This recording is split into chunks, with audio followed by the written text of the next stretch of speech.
અને હુએન કાતલ હે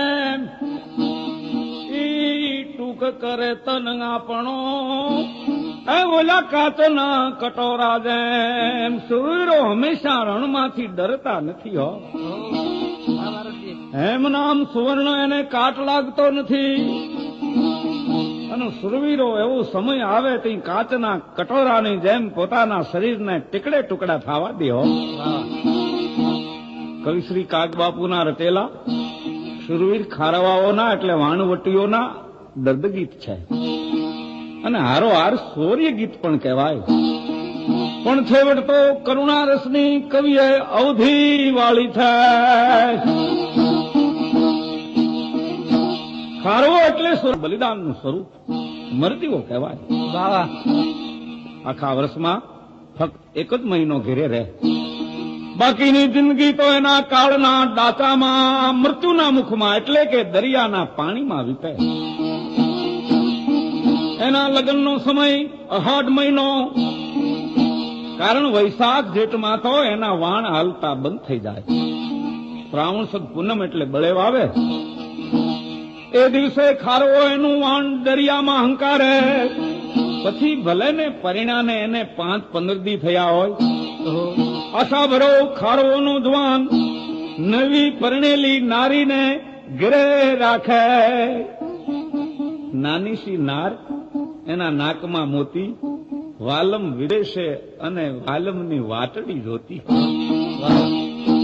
કોઈની નાનકડી બેન ઘરે, કોઈ વળી વૃદ્ધ રંડવાળ માને ઘરે રાખી વાણ ચડે હો. પણ બાપલા ત્યારે તો એના દેહમાંથી જીવ જાતો હોય એટલું વહમું લાગે હો. પણ કરે શું? પેટને કાદે પરદે ખેડવા પડે, એક દુઓ છે ભરવા પેટો ભંભે.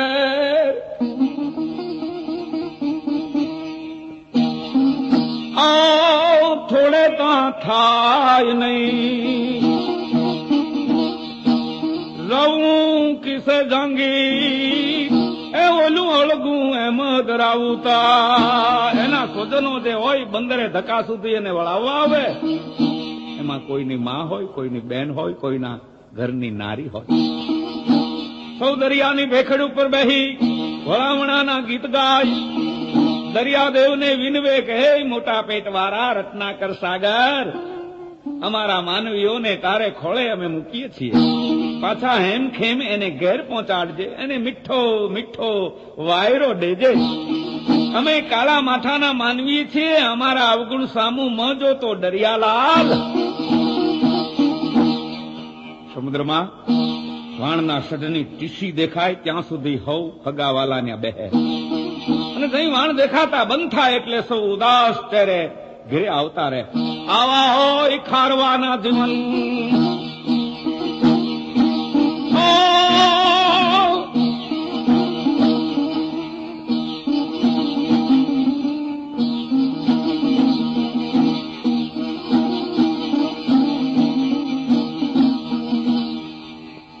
સ્વર્ગ પે સોહામણા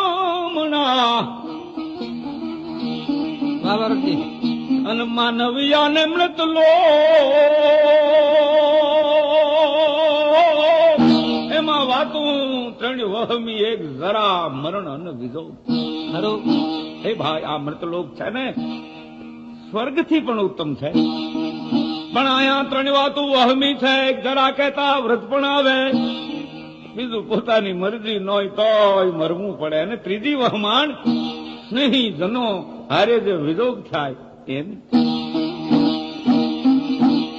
ખારવાના વાણને પરદેશ ગયા ને 10 કે 11 મહિના વીતી જાય. મોડામાં મોડું જેઠ સુદ ત્રીજે તો વાણ આવવું જ જોયું. અને ત્યાર પછી જે વાણ ન આવ્યું હોય એનું 99% જોખમ. કારણ પછી તો દરિયો તોફાની બની જાય, બદલી ગયો હોય દરિયો. આવી રીતે જેઠ મહિનો આખો વીત્યો છે. અષાઢ સુદ પૂનમની રાત છે. જોકે વરસાદ હજી નથી આવ્યો. એમાં એક વૃદ્ધ ખારવાના ડોહી છે. એ બિચારા પોતાના અડધા નળિયેર અડધા નાળિયેરાના પાનથી છાજેલ ઝૂંપડામાં સૂતા છે. અને એનો એકનો એક દીકરો જેને હજી પરણાવ્યો પણ નથી, વાણવટે પરદેશ ગયો છે અને સંસાર મેઘ રાજાના સ્વપ્ના સેવતો હૂતો છે.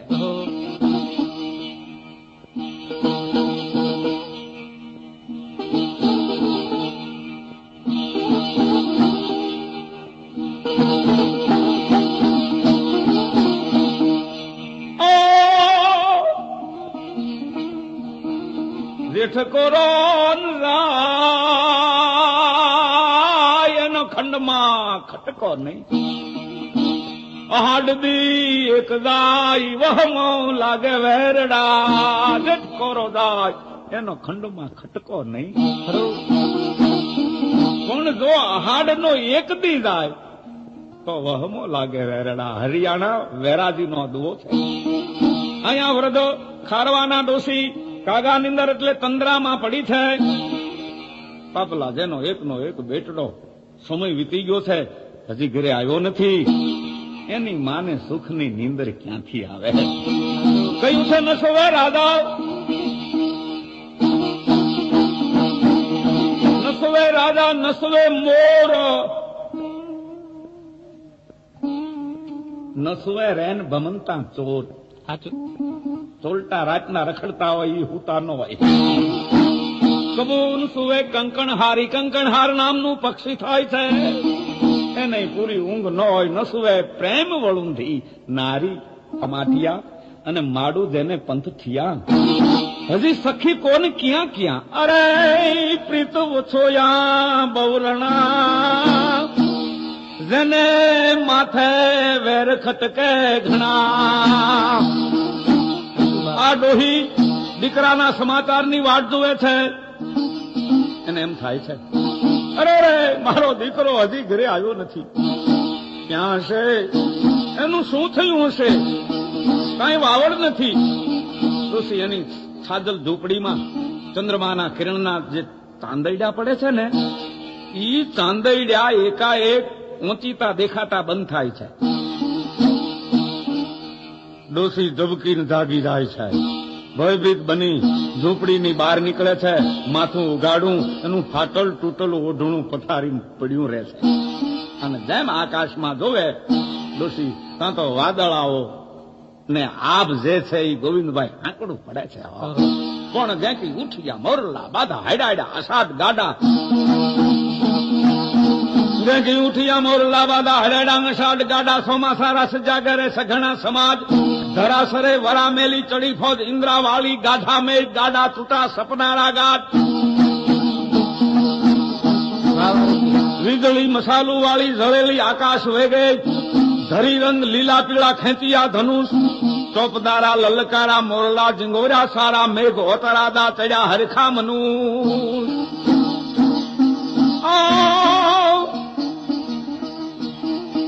આમ ઉતર શેડ્યું કઢિયું. ડુંગર ડમરિયા હૈડો તડફે મછજું. એ અમને સજન રે સંભરિયા. ઉતર શેડ્યું કઢિયું ડુંગરા ડમરિયા. હવે આ ડોશીના મનની વ્યથા એટલે પીડા એનું કવિ વર્ણન કરે છે. કોણ? કાગ બાપુ.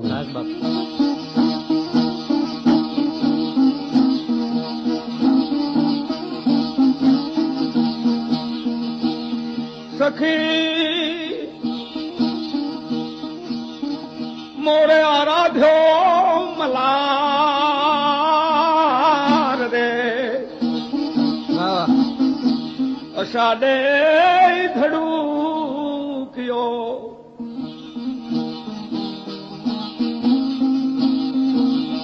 એવું વાદળે રૂંધાણું આખું પૂનમનો ચાંદો છૂપ્યો. અરે રે મોરલા મલાર રાગ બોલે છે. અષાઢ ધણેને છે, આખું આબ જે છે વાદળે રૂંધાઈ ગયું છે. પૂનમનો ચંદ્રમા ક્યાંય આઘો આઘો સંતાઈ ગયો છે.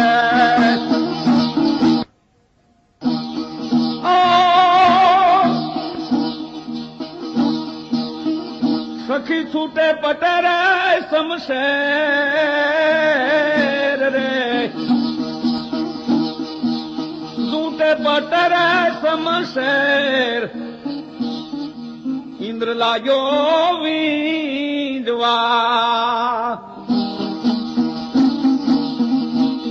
વડિયાના ભામંડળમાં ઉદાસ એ વીજળીના વેલા થયા. ઇન્દ્ર મહારાજ ગેડી તળે રમે છે, અથવા તો છૂટે પટે શમશેર ખેલી રહ્યા છે. વીજળી આકાશમાં વેલા પાથરી રહી છે. સખી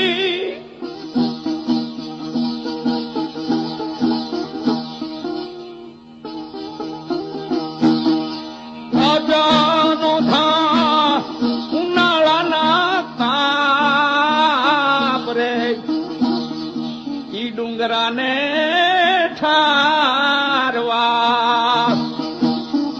રાજાનો ધા ઉનાળાના તાપ, ઈ ડુંગરાને ઠારવા. આજ માથે ઓઢીને કાળા જોને મલી,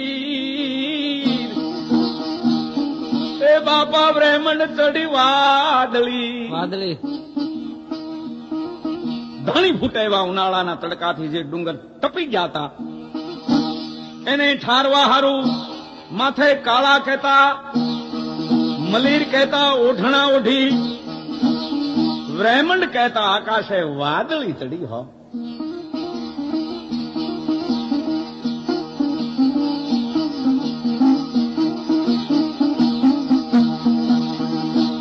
સખીને એ નિરખી જગત ભરમાં રે, એ આનંદના દરિયા રે લિયા. પણ એક જ હૈડાને કાળો કે એને વેરણ લાગી વાદળી. એને નિરખી જગત ભરમાં આજ આનંદના દરિયા રેલિયા. પૂનમની રાતે વરસાદ ચડ્યો છે જોઈ અને દુનિયામાં આનંદના દરિયા રેલ્યા હો. પણ એક જ હૈયાને કાળો કે મેઘ છે એ તો જગતની દીવાદોરી છે. સંસાર એને જોઈ આનંદ પામે છે.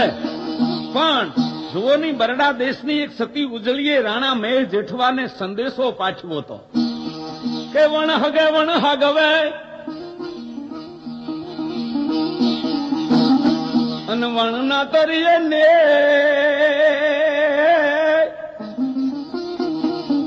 વણ માવતરે જીવીએ તું મને મરીએ મે. જગતમાં સગા કુટુંબ નાત જાત વિના પણ જીવાય છે, પણ હે કાળા મોં વાળા વરસાદ મે તારા વિના તો જરૂર મરી જાય. આય વરસાદ મંડાતા એક જ હૈયાને કાળો કે એને વેરણ લાગી વાદળી. તો કે કોના હૈયાને? સખી જણે એ રાંડી રોળા નો ઉજેરીને એકલને મોટો કર્યો. એને નેણે જનેતાનો નિભાવ એ અંધાની જાણે લાકડી. જેને બાળ રંડાપો વેઠી એક ના એક દીકરાને મોટો કર્યો તો આ દીકરાને જોઈ માની આંખો ઠરતી હતી. કયાગરો હતો એને એમ હતું મારી અંધા લકડી મારો એકનો એક દીકરો. ગોવિંદભાઈ જયારે આ દીકરો પરદેશ જતો હતો ત્યારે માતા તે તો કહ્યું તું કે બેટા તારે દરિયાની ખેપે નથી જવું, આપણે દરિયાના અલેણા છે. તને ખબર ક્યાંથી હોય? તારો પિતા પણ દરિયામાં ડૂબી મૂવો છે, માટે રહેવા દે. બેટા હું પારકા દળના દળી, પારકા કામકાજ કરી તારું પેટ તો ભરાય. બેટા હું તને જાવા નહીં દઉં.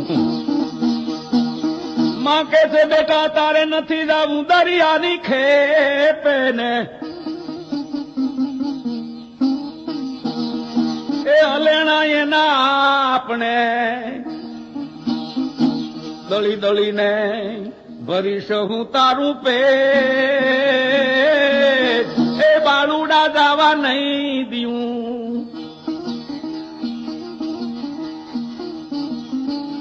માં ના પાડતી હતી પણ સખી તો રત્નાકરનો રમનારો ને ભુજ બળે જેને જીવું. અજમાની મજૂરીએ જીવતર એ લાગ્યું એને આ કરું, પણ આ તો સાગર ખેડૂ હતો. પોતાના બાહુબળથી હવે એને જીવવું તું. માં મજૂરી કરે અને હું નભું, એ તો આ દીકરાને આ કરું લાગ્યું. અરે હું જવાન જો થયો અને માની કમાણી ઉપર નભું તો મારા જીવ તરને ધિકાર છે. હટમાં ઘોડા તન ગને, એના આચમ વીંજે પાંખ, અણ દીઠેલી ભમી ઉપર હવે એનું યૌવન માંડે આંખ. એટલે મા બાપની કમાણી ઉપર નભનારા યુવાનો સમજી જાજો. અરે રે કોઈ કોઈ છોકરાને એની મમ્મી એટલે માં વાપરવા પૈસા નો આપે તો મમ્મીને મેથી પાક દે. મેથી પાકમાં સમજ્યા? એ મારે લોથારે. અરે કોઈ કોઈ અધમ તો પૈસા માટે માને ઠામ હોત કરી નાખે. તો એમ થાય આપણને કે આ ભાઈ પારણામાં પોઢ્યાતા તઈ જ એને મગર મીંદડો ઉપાડી ગયો હોત તો કેવું સારું કામ થાય. પણ આ જુવાનને તો પરદેશમાંથી કમાણી લાવી પોતાના વૃદ્ધ માતાનું ગઢપણ પાળવું તું. અરે એવો આશા ભર્યો રે બાળ વેશ, વણ પરણ્યો વાણે ગયો.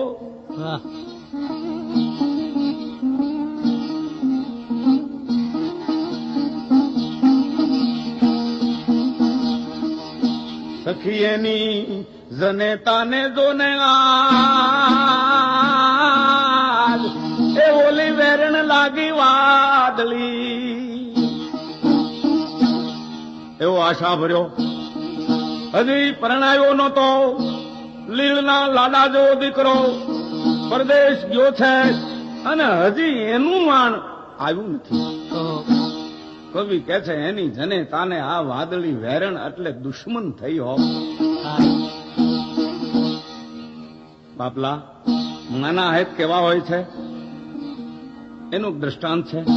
અને બાપલા માં અને બેનના હેત બનાવીને વિધાતા કહેતા બ્રહ્માએ પછી હાથ ધોઈ નાખ્યા છો. કવિ બોટાદ કરે ગાયું છે,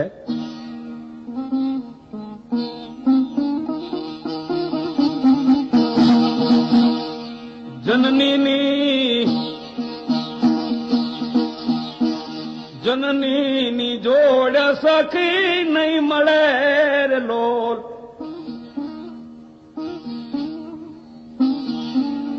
મીઠા મધુને મીઠા મેહુલા રે લોલ.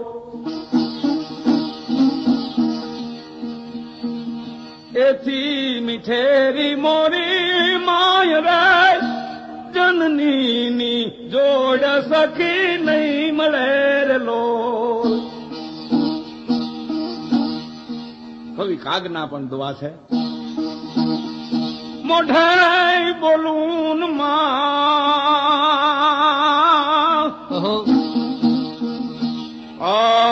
તઈ સાચે નાન પહાંભરે, તઈ મોટપની મજા. અરે કડવી લાગે કાગને મોઢે બોલું માં તઈ હાચે નાના પહાંભરે. વળી સ્વાર્થ જગ સારો અને પધારો ભણશે પૃથ્વી. તારો તુંકારો ઈ ક્યાંય ન મળે કાગડા. સ્વાર્થી દુનિયા વિવેક કરશે, પધારો પધારો પધારો પધારો, પણ માનો જે તુકારા છે એની મીઠપ તો કોઈ ઓર જ છે. હો વળી કહ્યું છે કે તો ઘણા તાવ પૂતળ તળ પૂછે નહીં, કોઈ ભાઈઓ નહીં બીજો ન ભાવ કદી દે રે અમે કાગડા. તો અઘળા તાવ પૂતળ તળ પૂછે નહીં. હે માં, તું તાવમાં હડબડતી હો અને કપાતર દીકરો તારી પાસેથી નીકળે તોય તારા ખબર અંતર પૂછે નહીં. હો પણ તોય ભાઈઓ નહીં બીજો ભાવ કદીએ અમે કાગડા. પણ જો એનું આંખમાંથી દુખે તો તું તાવમાંથી બેઠી થઈને એની સારવાર મણસો કરવા. હો બાપુ, આ માના હેતના વર્ણન છે. હવે પેલું દ્રષ્ટાંત ખરું આપું છું. એક શ્રીમંત વિધવા ડોશી હતા.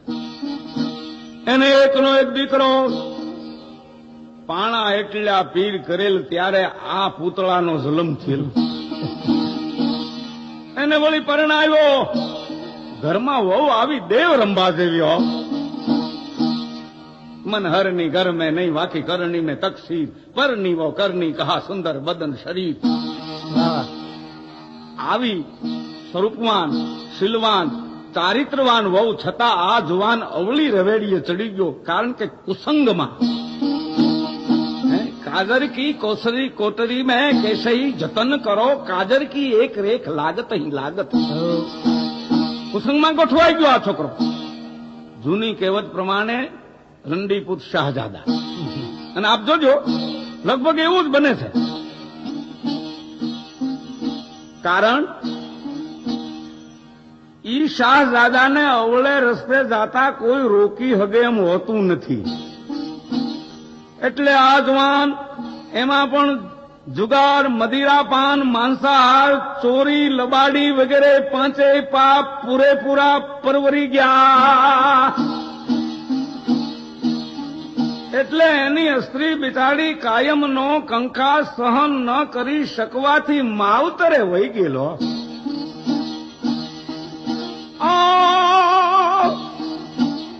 શું કરે? કોઈ એવા હોય કે વનિતા ઘર વાટું જોવે તો પ્રીત કરે પરનાર.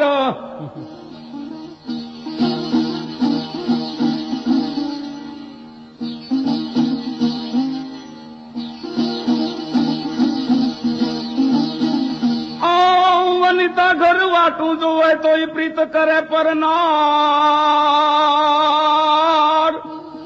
હેદું કયું મેકરણ ભણે એનો એળે ગયો અવતાર. એમાં એવું બન્યું, મૂળ તો આ જવાનને એક બીજી બદચાલની સ્ત્રી સાથે કૂડો સંબંધ બંધાણો અને બંધાય જ પછી આ બાઈએ આ ડોહીના દીકરાના તન મન અને ધન ઉપર કબજો જમાવી દીધો. કારણ કે માયા વડી મોહની એના વજરના ગાળા, હાંગો કે હલવાણા એમાં કઈક ચડ્યા ને કઈક પાળા. ફક્ત એક બંગલો બાકી રહ્યો. એનું કારણ હતું એમાં ડોશી રહેતા, આ છોકરાના માં ડોશી નરવાજી. આ બંગલા ઉપર ઓલી બાઈની ટાંપ હતી, પણ બાવળના વેઠા જેવો દેહ ડોશીનો. ક્યાંથી જગ દઈને મરે? નરવાજ. હવે આ ડોહી જો મરે તો જ બંગલાની ધણિયાણી બાઈ બને. એટલે આ બાઈએ કાવતરું ગોઠ્યું પોતાના યારને, એટલે આ ડોહીના દીકરાને. એને એક દી રાતે દારૂ પાઈને ગહેટું કર્યો. બાપા એ ચીજની તો ક્યાં કોઈને ખબર નથી, કોઈને ઘેરે નથી એની વાતું. શાંત હોય, ધીરો હોય, ગંભીર હોય, હથિયો હોય, પણ દારૂની બેગ પ્યાલી એના પેટમાં ગયા ભેળો માણસ રાજા ભોજ બની જાય અને કે બોલો તમારે હું જોઈ જઈ. આ જવાનને દારૂમાં ચકચૂર બનાવી આ બાઈ મંડી લટકા મટકા કરવા